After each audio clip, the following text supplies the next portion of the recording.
The effects of caffeine in reducing sleepiness, sluggishness and fatigue in general has been demonstrated through a prior study on the effects of caffeine and adenosine on fatigue, carried out by the Departments of Exercise Science, Pharmacology and Physiology in the University of South Carolina. In summary, rats which were slightly physically modified and similar in fitness levels were administered caffeine and NECA, which is another adenosine receptor antagonist. They were then all made to run on a treadmill until they could not run any further, with an average run time being recorded. From this study, it was found that caffeine increases the time that rats could exercise before they reach fatigue. The scientists at the university proved that in rats, caffeine actually blocks the brain's adenosine receptors, thus reducing fatigue. Next, let's go into marijuana. Marijuana, which is also commonly known as cannabis, is another drug that, even though it is illegal, is widely consumed and used around the world, being the most used illicit drug in America and Australia, and has many effects on the brain.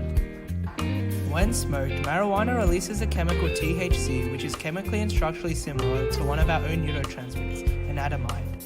All neurons after firing a signal have a short rest period in which they do not send any messages. This is in order to maintain a balanced and calm nature. What THC does is it drastically reduces this resting period, causing all of your senses to be magnified. What happens is that whenever you think about or focus on some thought, your entire chain of thought becomes dedicated to it, and all your other senses become dulled because you are so caught up in that thought. That is, until something else comes along to distract you. Sounds quite harmless, right?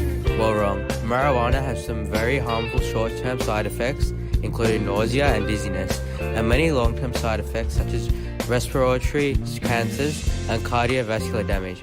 In one study done by Madeline Mayer from the Department of Psychology and Neuroscience of the Duke University in Durham, the persistent use of marijuana was related to neuropsychological decline across areas such as functioning even after years of education, in addition to the loss of IQ.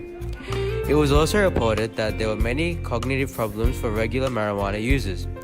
A more disturbing fact that was found from this study is that once use of marijuana stopped the functioning of the brain and did not return to normal in people who started using it in adolescence. These findings show the neurotoxic effects of marijuana in the use of adolescents.